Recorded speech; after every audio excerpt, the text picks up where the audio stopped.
자, 그럼 다음으로는 유튜브 댓글 보도록 하겠습니다. 에코프로머티 질문 주셨네요. 74,700원에 이제 비중 좀 있으세요. 30% 가지고 계십니다.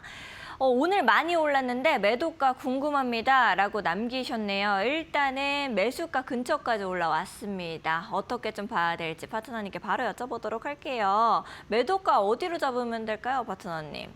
뭐 오늘 사셨나 봐요. 근데 지금 사셨다면은 이거를 내가 얼마나 기간을 투자하느냐가 중요한데 저는 항상 말씀드린 게 지금 이 종목이 24만 4천 원 갔던 종목이 7만 4천 원이에요. 그러면은 요즘 시장의 수급이나 2차전지 ESS 배터리의 수요, 미래의 지향점을 보면은 에코프로 머티는 반은 가야 한다고 생각합니다. 고점의 반.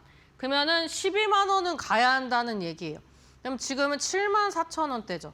그럼 지금 기준으로 12만 원대까지 간다고 하면은 50% 이상의 상승률이 나와야 돼요. 근데 제가 요즘에 계속 말씀드린 게 지금 여러분들이 안정적으로 사실 수 있는 종목은 2차전지 섹터라고 말씀을 드렸어요.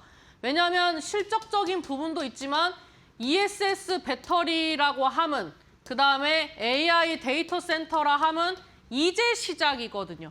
이제 땅 사서 이제 계약하고 이제 뭐 규모를 정해서 뭐 거기다가 뭐 콘크리트 뭐 붓고 뭐 철근 꽂고 뭐 전선 뽑고 뭐 통신 케이블 설치하고 이런 초입기예요, 초입기. 그렇기 때문에 이런 일련의 과정들이 앞으로 계속 매출이 일어날 수 있는 무궁무진한 그런 이제 매출의 이제 이제 기업의 외형 성장이 기대가 되는 그런 시초가 올해예요. 그래서 제가 2차 전지를 계속 말씀드렸고 이래나 저래나 지금 안정적으로 살 수 있는 거는 2차 전지밖에 없다라고 말씀드렸어요. 그 몇 안 되는 그 섹터 중에 안정적으로 살 수 있는 게 이제 2차 전지 섹터라고 말씀을 드렸고 저는 이제 에코프로 머티는 뭐 제 기준에는 출발도 안 했습니다. 물론 단기간에 12만 원 가고 15만 원 갈 수는 없는데 제가 만약에 자산 증식을 위해서 투자를 한다고 하면 저는 뭐 한 달에 몇 프로가 아니라 내가 1년에 뭐 예를 들면은 뭐 2배 점프를 해보겠다. 뭐 2년에 뭐 복리로 해가지고 뭐 3배를 보겠다. 저는 지금 시장을 이렇게 기준을 잡고 갈 것 같아요. 뭐 5%, 10%, 뭐 그다음에 20%, 30% 빠지는 거 화나죠. 당연히 화나죠. 내 돈이 빠졌는데. 근데 그 이상의 퍼포먼스를 보여줄 수 있는 종목을 샀다고 가정하면 늘 말씀드리는 게 마이너스 30% 간 종목이 플러스 60%, 플러스 100%대 상승이 수직 상승이 나오고 있죠. 제가 뭐 말씀드렸던 피노도 80% 이상 상승 나왔어요. 그다음에 뭐 후성도 지금 뭐 빠질 때는 뭐 찔끔찔끔 빠졌지만 얘도 회복할 때 60% 이상 상승이 나왔습니다. 그리고 계속 순환매 나오고 있죠. 그다음에 뭐 에코프로가 상승하고 밀렸지만 이 차트를 좀 보시면은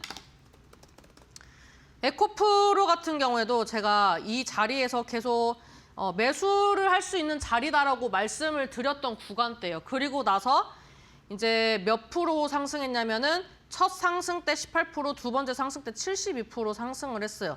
이 차트를 왜 보여드리냐면은 LNF가 유사하죠. 물론 여기에서 늘어지는 과정이 있었어요. 리포트나 뭐 이제 최선호주로 추천이 많이 나와서 늘어졌었지만 결국에는 얘도 회복할 때 41%, 뭐 10%, 17% 계속 이렇게 전고점 돌파하면서 쏘죠. 그러니까 이게 뭐냐면 2차 전지 순환매예요. 제가 말씀드렸던 뭐 후성, 뭐 반도체 소재로도 갔지만 결국에는 플러스 2차 전지 이슈로 수급이 묶였던 종목이죠. 그 다음에 뭐 피노나 뭐 LNF나 뭐 그 외에 또 제가 이제 뭐 2차 전지 아직 뭐 덜 갔어 이런 종목들이 순환매로 돌고 있어요. 뭐 WCP라든지 이런 애들이 가는데 왜 메이저가 안 가느냐? 메이저는 계속 사람들이 안정적이라고 생각하기 때문에 꾸준히 유입이 있어요. 다른 2차 전지가 올라도 그러면 이게 가겠지라고 생각하는 수요가 들어오고 있고 다른 종목이 좀 밀리면은 이 종목은 이제 좀 빠졌으니까 저가구나. 그래서 이제 저가 매수세, 기대감 이런 걸로 계속 쏠리고 있어요. 그럼에도 불구하고 버티고 있다는 게 중요합니다.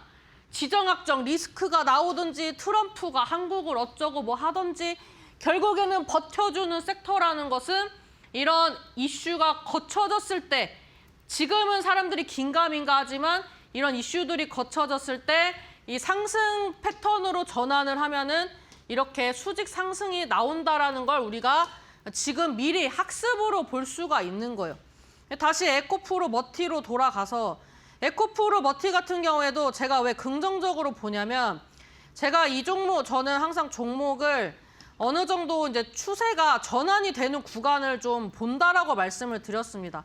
그럼 24만 4천 원대에서 찍고 계속 하방 추세로 이제 빠지다가 지금 거래가 터지는 시점, 이 시점부터 저는 중요하게 보고 있는 거예요. 그러니까 이게 추세 전환을 한 거예요. 이제 계속 뚫지 못했던 이 저항대를 뚫었잖아요. 어찌됐든 이 위에서 움직이고 있잖아요. 여기에서 계속 맞고 떨어지고 했던 자리를 다시 이제 지지를 받아주고 거래 터지면서 자리매김을 해주고 있단 말이에요. 그렇기 때문에 지금 자리에서 누군가는 뭐 이게 1파다, 2파다라고 하지만 저는 이거는 바닥 따지기라고 봅니다. 제 기준에서 봤을 때 이 종목은 75,000원 아래에서 움직일 때에는 바닥 따지기예요. 왜냐하면 박스권이거든요. 제가 이제 종종 말씀드렸던 게 이 거래 터진 이 구간대, 이 몸통 캔들 기준으로 거래가 받쳐주고 그다음에 이제 거래량을 줄이거나 일정하게 터치를 해주면서 박스권 유지를 계속 해주면은 돌파할 때 시세가 나온다라고 말씀을 드렸습니다. 그래서 이제 그런 관점으로 봤을 때에도 2차 전지나 ESS 이런 이제 배터리 관련된 산업을 보았을 때에도 저는 이쪽 섹터는 이제 하나는 갖고 있어야 한다고 보고 여전히 순환매가 나오는 시장이라고 생각을 하고 있습니다. 그래서 뭐 단기로 대응을 하시는 건 알아서 하세요. 뭐 5% 수익 내건 10% 수익을 내건 그건 알아서 하시고 저한테 이제 물어보는 이제 그런 이제 기간의 매도가가 아니었기 때문에 제 기준을 봤을 때 뭐 올해 내년 뭐 이렇게 본다고 하면은 앞자리를 계속 바꾸는 거를 봐야 하는 종목이다라고 좀 말씀을 드리면서 저라면 제가 이 종목을 샀다 그러면 저는 12만 원대까지 매도 안 할 것 같다라고 좀 말씀드리도록 하겠습니다.